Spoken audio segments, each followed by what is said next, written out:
Na nossa sequência, nós temos mais uma parábola ainda, na página 43, de Mateus 25, a parábola do arrebatamento, que é a parábola das 10 virgens. O que tem de detalhes nessa parábola é realmente impressionante, mas somente depois de você compreender simbologias. O que tem de simbologia nesse Mateus 25, né, a parábola das 10 virgens, o que tem de simbologias aí é muito impressionante. Aí fala de virgens, fala o 10, fala de lâmpadas, fala do noivo, fala 5, fala tardando o noivo, se nós sabemos que o noivo não tarda, fala de vasilhas, fala de meia-noite, fala de grito,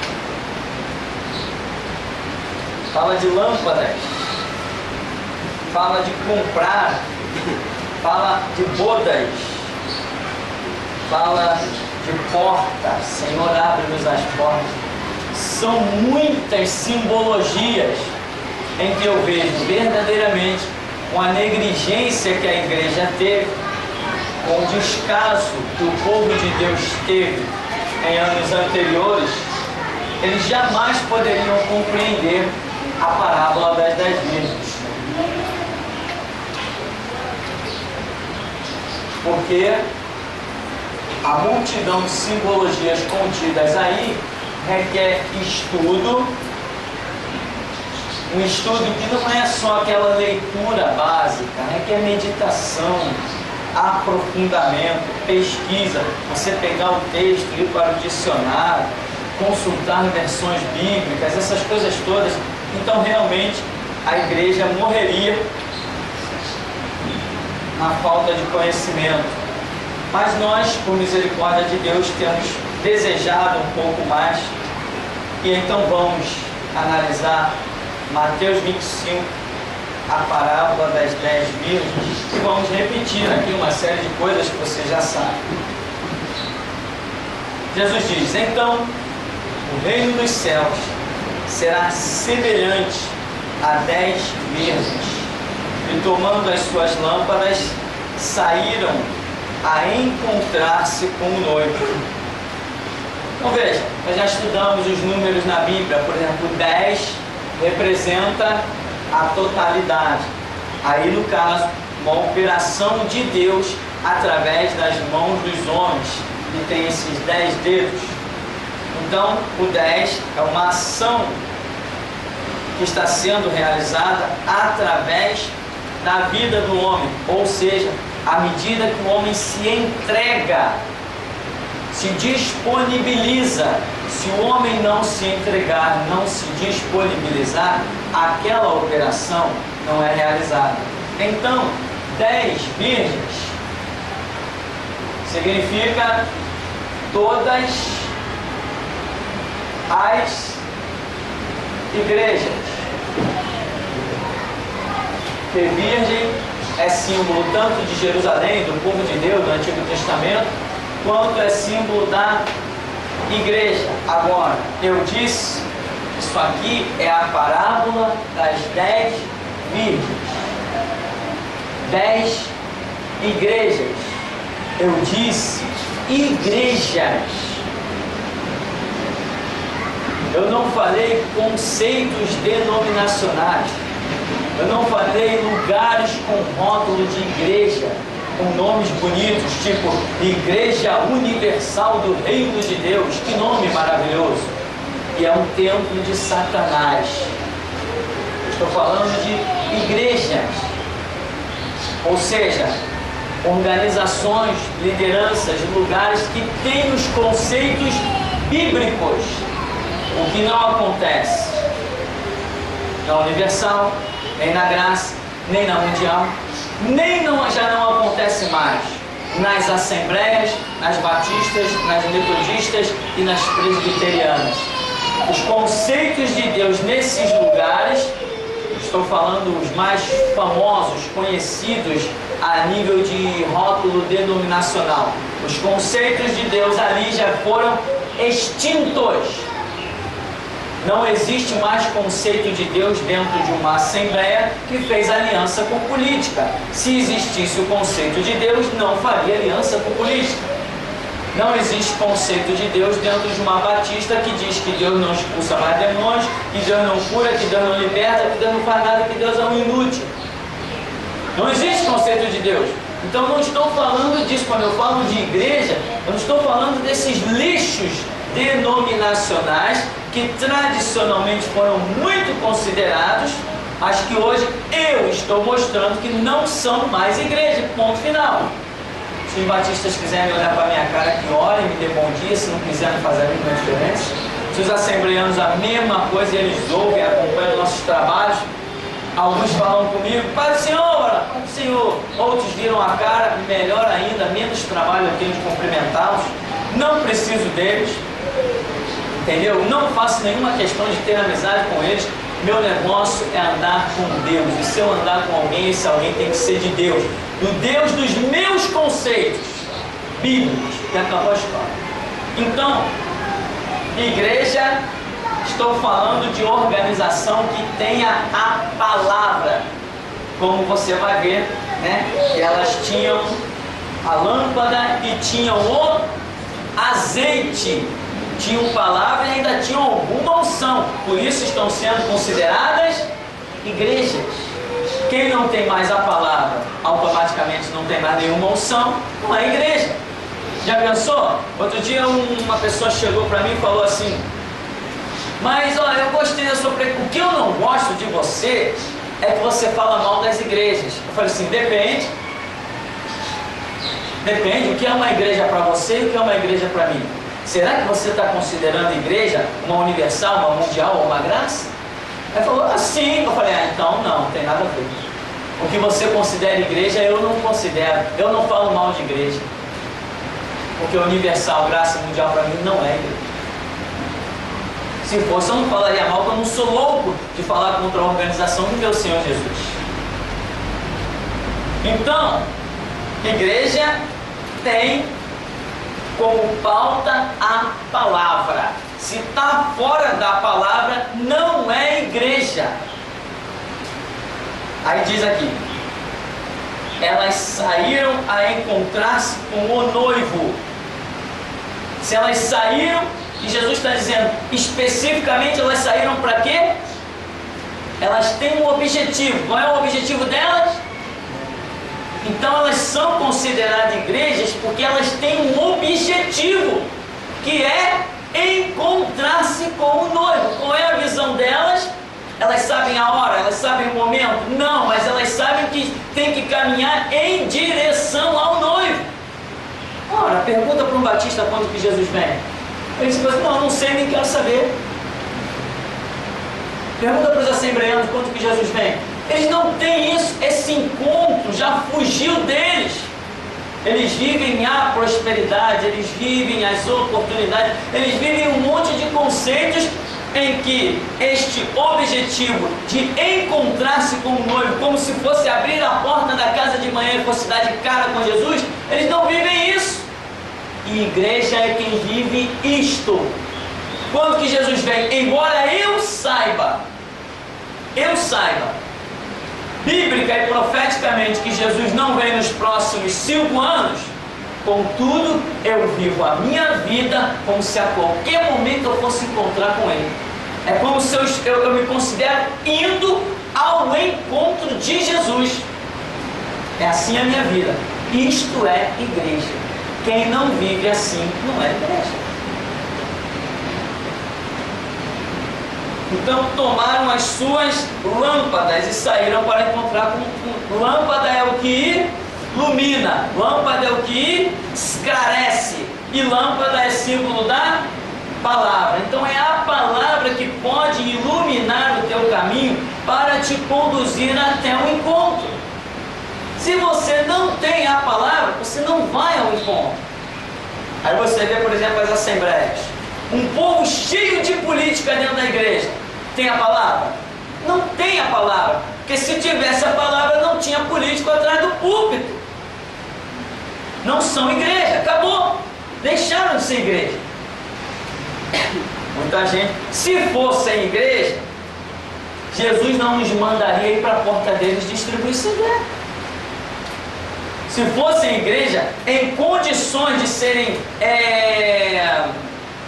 usadas por Deus, nós não precisaríamos ir lá, irmão. É porque estão fora. A nossa ida lá é uma oportunidade para que eles se enquadrem.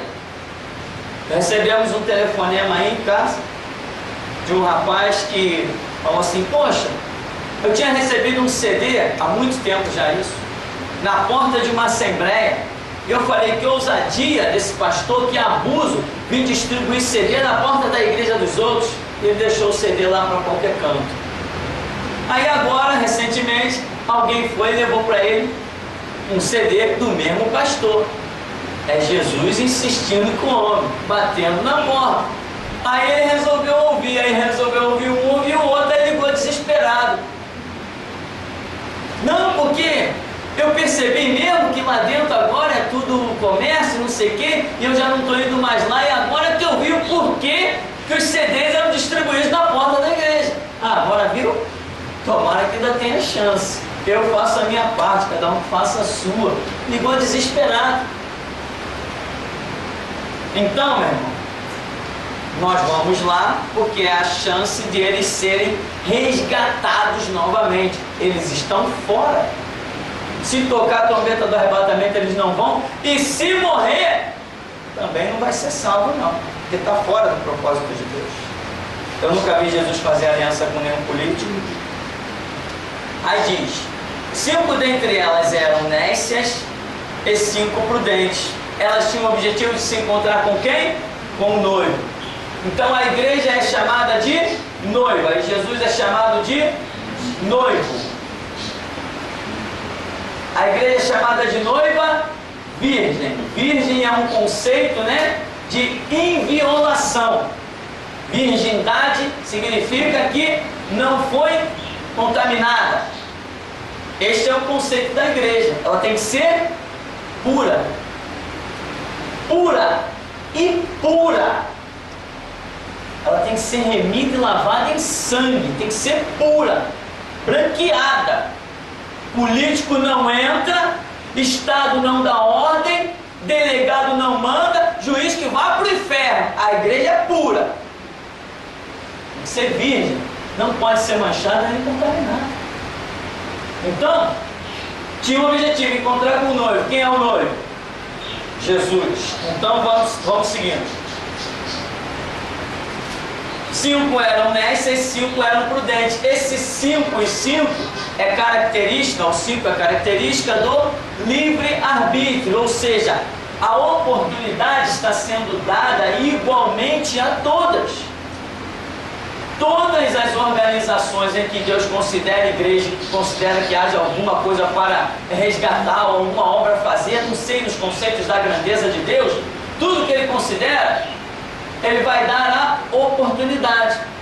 Porque Ele diz que 5 eram prudentes e 5 nécias. E aqui nós não estamos lidando com matemática, portanto, não é o que os pregadores sempre pregaram. 50% da igreja vai ser salva, 50% da igreja não será salva pelo arrebatamento. Está errado este conceito, porque o assunto da Bíblia aqui não é matemática, é simbologia. Então 5 significa o livre-arbítrio, ou seja, todas tiveram condições iguais. Então, as nécias ao tomarem as suas lâmpadas, não levaram azeite consigo. No entanto, as prudentes, além das lâmpadas, levaram azeite nas vasilhas. Aqui eu vou te dizer uma coisa. As prudentes levaram azeite. As nécias não levaram azeite. Mas ambas tinham a lâmpada, que é a palavra. Elas tinham a lâmpada, que é a palavra. Mas e o azeite? O azeite é igual a unção. Unção é igual a capacitação, ou seja, ação do Espírito Santo para que alguém seja capacitado a uma determinada obra ou a qualquer obra. Ninguém faz a obra sem a unção, a capacitação do Espírito Santo. Davi foi ungido para ser rei. Saul foi ungido para ser rei. Samuel, ou seja lá quem foi, a unção para o ministério.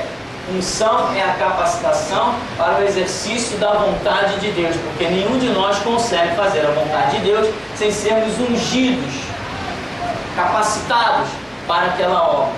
Então, lâmpada, a palavra, muita gente pode ter conhecimento disso através de estudo. Eu estou estudando aqui, acaba descobrindo um monte de coisa.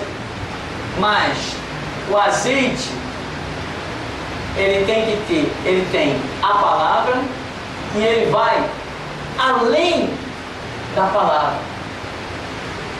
Muita gente conhece a palavra de Deus, em parte, sem a determinada intimidade, sem a necessária intimidade com Deus para ter o azeite, que é a unção. Ou seja, na igreja nós achamos muitas pessoas que sabem a palavra. Nenhum dá uma palavra, não sabe aquilo, leu aquilo, comenta aquilo, fala daquilo. Mas são pessoas que ainda que saibam isso, aquilo ou aquilo outro, nunca alcançam o ministério. Porque faltou o azeite. Uma intimidade maior.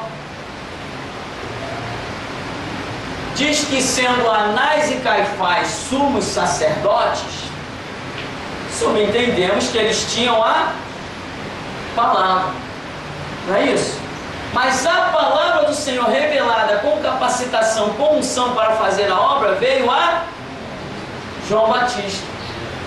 Então, Anás e Caifás eram sumos sacerdotes, eles têm os pergaminhos, eles liam há anos aqueles pergaminhos, e se você perguntasse alguma coisa para eles do que estava escrito, eles abririam os pergaminhos e diziam: está escrito. Não, na lei está escrito. Abririam até o pergaminho. Isaías disse, Ezequiel disse, Daniel disse, Jeremias disse. Mas eles não tinham a unção, a intimidade com Deus, com o Espírito Santo, para serem capacitados a alguma obra. Então aqui, as igrejas prudentes, elas têm a palavra e elas têm uma intimidade com Deus, elas têm uma revelação mais profunda. As igrejas nécias, elas têm um conhecimento da palavra e ficou ali. Ou seja, se não se tratasse, se não estivéssemos tratando do arrebatamento, essas igrejas com a palavra pode até ser que baixando a sepultura fossem salvas. Mas como se trata do arrebatamento, tendo só a palavra e não tendo o azeite, não foram salvas. Ficaram, não foram salvas. Perderam a salvação. Deixaram de ser salvas. Entendeu o que eu falei? Ficaram na terra, mas continuaram salvas. Não, não são mais salvas. Depois do arrebatamento, segue-se o reinado do anticristo e a salvação vai ser, começa tudo de novo. É uma nova dispensação. Agora ser salvo ali vai ter que ser confessando a Cristo e perdendo a cabeça na guilhotina. A história é completamente diferente. E tudo que tinham organizado de galardão, se é que tinham, fica tudo perdido. A dispensação toma um novo começo, um novo impulso. Então, as igrejas nessa época do arrebatamento, como conta a parábola das 10 virgens, as igrejas que tiverem só a palavra, só o conceito da palavra, elas estão fora, não serão arrebatadas. Por quê? Tem que ter um azeite, como diz a parábola, transbordante. O que caracteriza esse azeite transbordante? É você estar realmente ungido, fazendo a obra. E por que é transbordante? Porque a igreja na época que for arrebatada, como aqui é chamado o grito da meia-noite, elas estarão pregando quando o diabo estiver no poder mundial. E vai ter que ser muita igreja. Vai ter que ser muito homem de Deus para abrir a boca diante de autoridades, principados e potestades da terra e anunciar Jesus Cristo.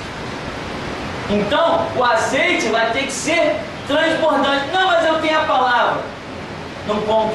Jesus não vai estar contando só com quem tem a palavra. Vai ter que ter mais do que a palavra. Vai ter que ter revelações profundas. Hoje, você pode pegar muitos cristãos de algumas igrejas que ele pode te dar uma aulinha sobre João 3,16, ele pode te contar que Jesus Cristo derramou seu sangue para te redimir dos teus pecados, ele pode te dizer que Jesus tem autoridade para expulsar os demônios, ele pode dizer que se você tem algum enfermo, vai orar, vai buscar, porque Deus tem poder para curar os enfermos, ele pode te dizer essas coisas só não bastam para passar nos portais do arrebatamento. É isso que eu estou tentando dizer. Esse conceito vago, não, Jesus expulsa demônios, Jesus cura enfermo, Jesus derramou seu sangue para nos redimir do seu pecado. Esse é um conceito vazio para a dispensação em que a Bíblia está mostrando. Ele não é o bastante para colocar ninguém no reino de Deus, porque aqueles que forem entrar no reino de Deus nessa dispensação terão que estar em um mover chamado, você sabe, né? Restauração. É aqui, é a briga, é um azeite transbordante. Aqui sim serão arrebatados. Fora daqui eu aposto a minha vida, não serão arrebatados. Então você vai ver igrejas com aqueles antigos conceitos. Jesus é bom, ele tem a palavra? Tem, você está dizendo que Jesus é bom, ele tem a palavra. Jesus te liberta dos demônios. Ele tem a palavra, é um conceito da palavra. Jesus pode te curar da tua enfermidade, é um conceito da palavra. Mas é um conceito muito vazio, insuficiente para colocar alguém na porta do arrebatamento. Aqui diz então, levaram azeite nas vasilhas, as prudentes, quer dizer, foram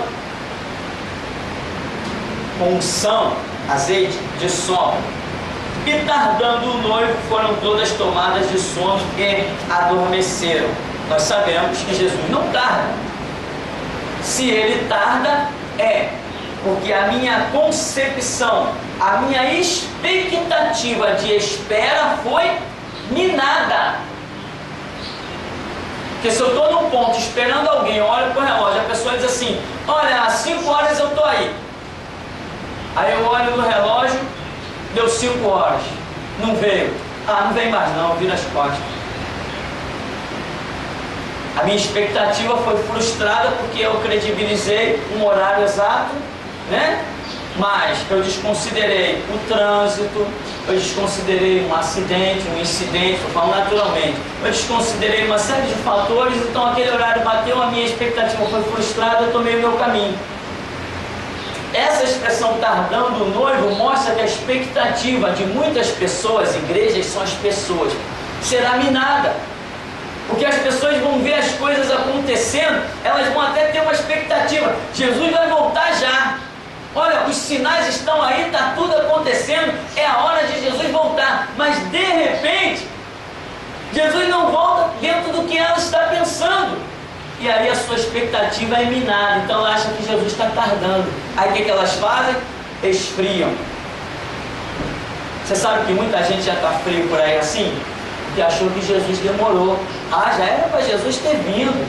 Ele virá no tempo certo, na hora certa. A minha vida tem que ser uma constante expectativa. Ele vem. Quando? Não sei, mas que vem, vem. Eu estou esperando. Pode passar 1 ano, 5 anos, 10 anos, pode chegar na hora da minha morte. Eu estou esperando. Estou com a vida de acordo para qualificar uma espera. Então, tardando o noivo. Por quê? Porque as igrejas fracassaram na sua caminhada. Aí começaram a se entregar para um monte de situações, ou seja, elas adormeceram e deixaram de cumprir o propósito de Deus. Mas à meia-noite ouviu-se um grito, eis o noivo, saía ao seu encontro. O que é essa meia-noite? É o período em que as trevas estão já se organizando densamente. compactamente. Então, meia-noite é o período em que o anticristo toma o seu assento. Hoje, na verdade, nós não vemos tão claramente, né? Se nós considerarmos os poderes da terra, nós vamos achar que as coisas estão muito normais. Mas quando você olha no detalhe das coisas que estão acontecendo, as alianças da Rússia, as alianças dos países que não gostam de Israel, as alianças daqueles que não gostam do conceito do cristianismo, você vai chegar à conclusão que as coisas estão bem próximas. Mas de um modo geral, olhando a sociedade como um todo, está tudo normal. Só que na meia-noite, deixa eu ver aqui, mas à meia-noite ouviu-se um grito. O que é esse grito? Exatamente, alguém para gritar é alguém que vai discernir o tempo, como Jesus falou lá através de Daniel: os sábios discernirão o tempo e o modo. Então, para gritar na meia-noite é alguém que vai entender o tempo em que está vivendo, e Deus vai usar este alguém para despertar as igrejas. Olha, a hora é essa, acordem, desperte, porque Jesus quer fazer uma restauração para poder arrebatar a sua igreja. Porque aconteceu o que com elas? Elas dormiram. Jesus vai arrebatar alguém dormindo?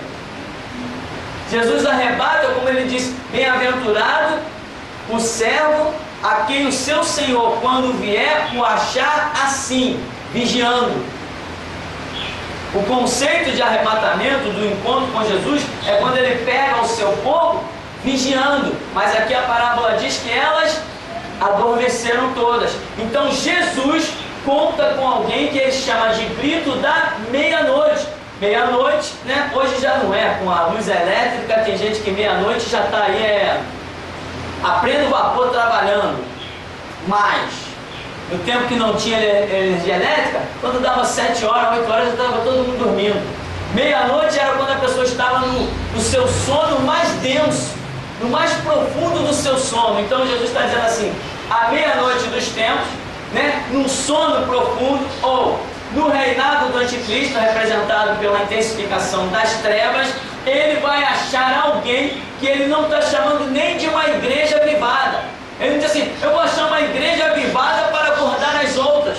Eu vou achar uma igreja despertada com entendimento para acordar as outras. Eu vou achar um povo, minha igreja, que vai estar guardando os meus princípios e vai acordar os outros. Ele está dizendo: não, eu vou achar o grito. Um conceito acima de igreja do que era então conhecido. Porque todas as 10, todas dormiram. Então Jesus considera que o grito não é nem qualificado como igreja. Ele já dá uma qualificação muito mais especial para esse povo que ele vai achar e chamar de grito.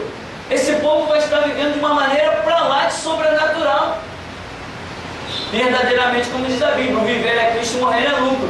Mas aquilo que ele está chamando de igreja, ele vê todo mundo dormindo. Você tem ideia do que é isso?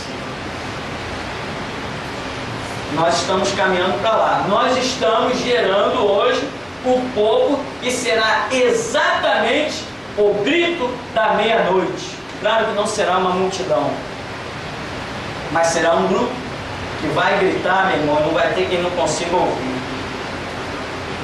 Então, eis o noivo saiu ao seu encontro, se levantaram todas aquelas virgens, prepararam as suas lâmpadas. As nécias disseram às prudentes: dai-nos do vosso azeite, porque nossas lâmpadas estão se apagando. Elas começam a reconhecer em si mesmo que, opa, peraí, Jesus está vindo, é hora de encontrar com o noivo. Elas sentem no seu interior, ninguém diz nada para elas: ó, o azeite de vocês é pouco. Elas mesmo dizem: ei, dá o seu azeite aí. Ué, por que foi pedir o azeite do outro? Porque entendeu que o seu não seria suficiente para aquele encontro. Ou seja, o Espírito Santo, que testifica todas as coisas, deu um toquezinho lá e disse assim: vocês estão fora. O que a gente vai fazer? Me dá azeite aí. Não. O que eu tenho é para mim, não vou correr o risco de me faltar. Então diz que dai-nos do vosso azeite, nossas lâmpadas estão se apagando. Elas percebem que o que elas têm de palavra não é o suficiente para lhes fazer encontrar com Jesus. Isso já começa aí o castigo do Espírito Santo e o juízo de Deus, que começa pela sua própria casa. Quando ele começa dentro da igreja e dá um toque no e diz assim: você está fora, viu a pregação? Você está fora, viu o louvor? Você está fora, viu que todo mundo deu glória e você não sentiu nada? Você está fora. Você pensa que Deus é louco? Então, nossas lâmpadas estão se apagando. Ninguém disse para elas que o azeite delas era insuficiente. Ninguém disse que a lâmpada delas estava se apagando. Elas mesmas perceberam e temeram: nosso azeite é pouco. Mas as prudentes responderam: não, para que não nos falte a nós e a vós outros. E diante aos que os vendem, e comprai-o, ou seja, pagai o preço. O preço que vocês nunca quiseram pagar, paga agora. Só que elas vão comprar, vão tentar pagar o preço, mas quando volta, já é tarde. E saindo elas para comprar, chegou o noivo. E eis que as que estavam apercebidas, que tinham sido o quê? Despertadas pelo grito da meia-noite, essas entraram com ele para as bodas, e fechou-se a porta. Encerrou o tempo da graça. Começa agora o tempo terrível da grande tribulação, que Jesus falou: aquele dia igual não houve e depois não haverá. E quem está no meio desse tempo? Igrejas que não foram arrebatadas. Mais tarde, chegando as virgens nécias, clamando: Senhor, Senhor, abre-nos a porta. Mas ele respondeu: em verdade vos digo que não vos conheço. Vigiai, pois, porque não sabeis o dia nem a hora em que o seu Senhor virá. Em verdade, eu não vos conheço. Ó, como não conhece? Ele não está chamando de igreja? Ele não está qualificado entre as 10? Por que ele não conhece? Porque mudou a dispensação. Começou tudo novo. Ele não conhece mais igreja que tenha ficado na terra. Ele só conhece igreja que tenha sido arrebatada. O último momento até o qual Jesus Cristo reconhecerá a igreja é o momento do arrebatamento. Até ali ele ainda reconhecerá o que é, o que não é igreja. Ele vai reconhecer ali. Do arrebatamento para frente, acabou-se a era da igreja. Não existe mais igreja depois do arrebatamento. No milênio, logo a seguir depois desse tempo, no milênio, quando nós retornarmos, não retornaremos como igreja. O conceito de igreja não subsistirá mais. Simplesmente estaremos espalhados sobre a terra para pregar o evangelho no mundo todo. Não como igreja. O conceito de igreja é extinto neste século 21 que nós estamos atravessando. Então, Senhor, abre-nos a porta. Não vos conheço. Aí ele diz: vigiai, pois, porque não sabeis o dia nem a hora. Algumas versões do dia nem a hora em que virá o vosso Senhor. Então, tanto aquela de Lázaro e o mendigo, o rico e o Lázaro, quanto esta parábola das 10 virgens, são duas parábolas que eu considero assim muito importantes para conceitos doutrinários dentro da igreja, para abrir entendimento, E o que nós vemos aí, muito importante, é um fator que Jesus vai estar operando. Ele vai encontrar pessoas, isso eu quero frisar com você.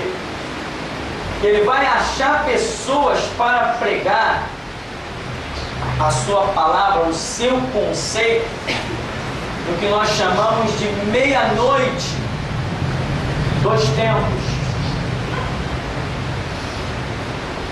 Na meia-noite dos tempos, Jesus vai achar uma igreja. É isso? Não. Ele não vai achar igreja na meia-noite. Amém? Não foi isso que vimos na parábola? Na meia-noite ele achará um grito. Ou seja, hoje nós viramos uma dispensação. Vínhamos no tempo da graça, e esse tempo da graça, que é bem longo, ele fecha completamente com o fechar da porta, que é o arrebatamento da igreja. Ali encerra o tempo da graça, propriamente dito. Todavia, o final do tempo da graça, assim como aconteceu no final do tempo da lei, que é marcado pela restauração na pessoa de João Batista, assim também o final do tempo da graça é marcado pela voz da restauração. No final desse tempo da graça é aquele Mateus 17, 11, não é isso? Em que Jesus, os discípulos questionam: por que dizem os escribas que é mister que Elias vem a primeiro? Porque eles estão vendo que Jesus é o Messias. Jesus se transfigurou diante deles. Quer dizer, esse aí é o Messias, ué. Mas os escribas disseram que é primeiro necessário que venha Elias. Aí Jesus diz assim: em verdade vos digo que Elias virá no futuro. Mas diz: se quereis saber, Elias já veio e fizeram dele tudo quanto quiseram. Aí os discípulos entendem que esse Elias que já veio é João Batista, porque o mesmo espírito de restauração que estava sobre Elias no Antigo Testamento recai sobre João Batista ali no final do tempo da lei.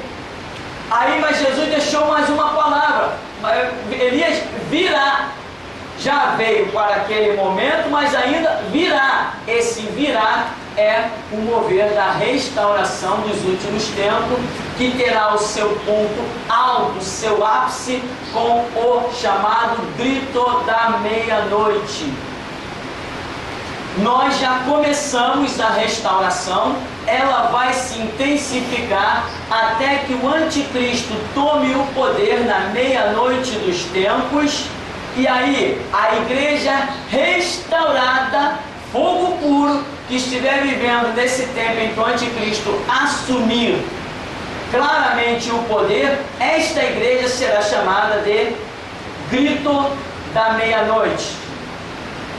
Ela nem sequer será chamada igreja, ela será chamada de grito da meia-noite. Ela é tão poderosa, ela considera tanto a palavra, ela honra tanto o sangue de Cristo, ela tem uma mente tão liberta, ela tem conceitos tão puros, ela não aceita a mínima mancha, ela se considera virgem, ela não se curva a ninguém, ela não se rende a nada, ela é tão implacável no Evangelho que ela não é nem por Jesus Cristo considerada igreja.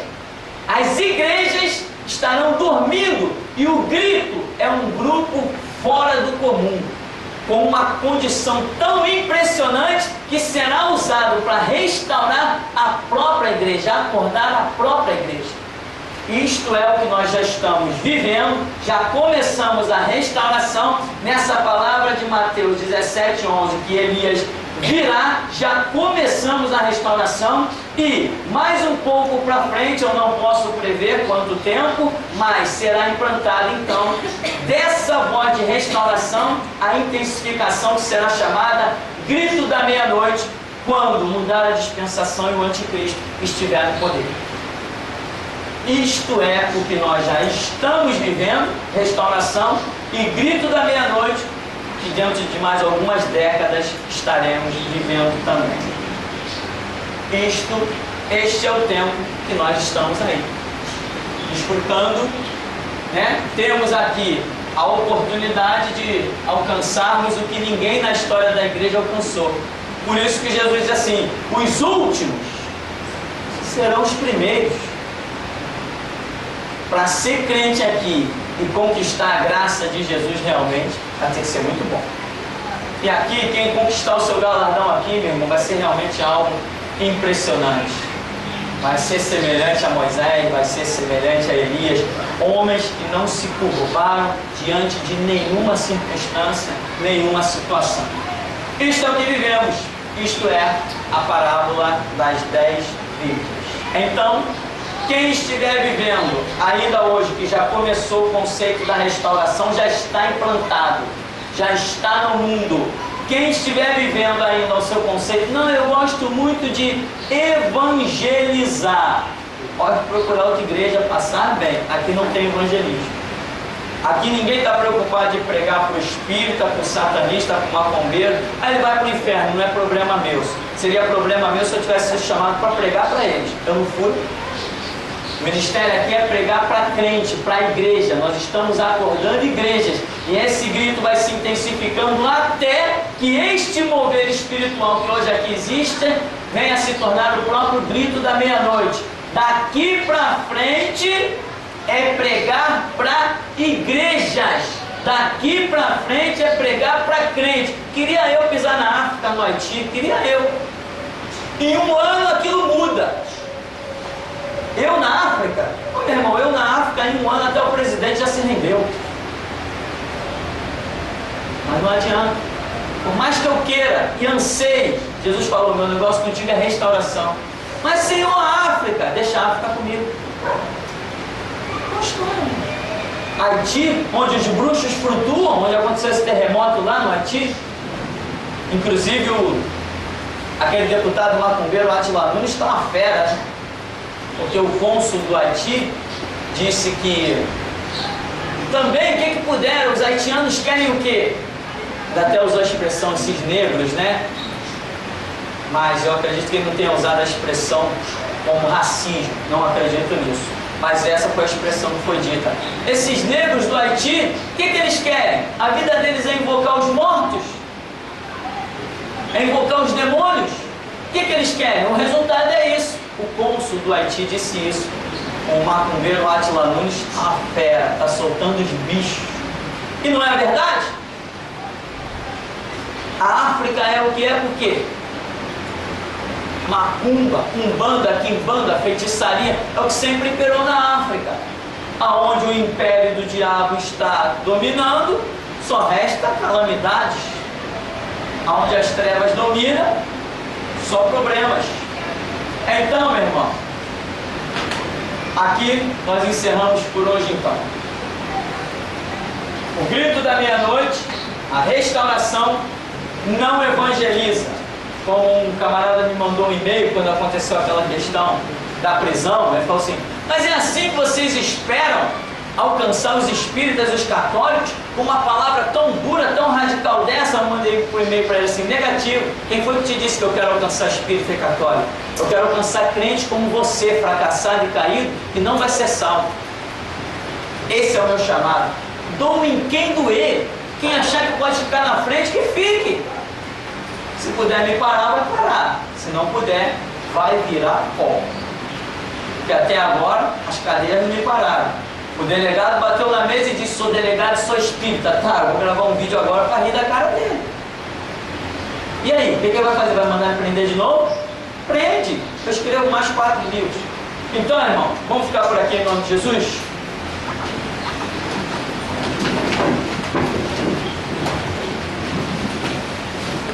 Deus vivo e poderoso, nós graças te damos por esta manhã, ó Deus, e queremos que a tua graça, a tua palavra, a tua unção penetre em nosso ser, ó Deus, nos capacite a sermos o que tu queres.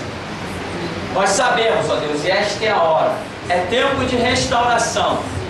E não adianta, ó Deus, que surjam ideias bonitas ou filosofias baratas. Nós sabemos o que o Senhor nos tem falado e a que o Senhor nos tem chamado. E quem quiser olhar, Deus, se nós servimos a Ti ou não, contemple se estamos de pé ou caído. Aceitamos, ó Deus, qualquer desafio, qualquer guerra, qualquer batalha, contra qualquer um, aceitamos. Porque nós sabemos em quem temos escrito, estamos certos que Tu és poderoso. Sabemos que andamos nos Teus e não nos nossos conceitos. Porque por nós mesmos, Senhor, estaríamos em outros lugares fazendo outras coisas. Mas temos aprendido que melhor é obedecer do que sacrificar. Assim, ó Deus, glorifica o Teu nome, pois olha para nós e vê que estamos de pé no centro da Tua vontade. E que o Senhor nos abençoe a mente, os sentimentos e as obras que Tu nos tem mandado realizar, para a honra e glória do Teu santo nome. Em nome de Jesus. Amém. Amém, irmãos? Vamos em paz em nome de Jesus.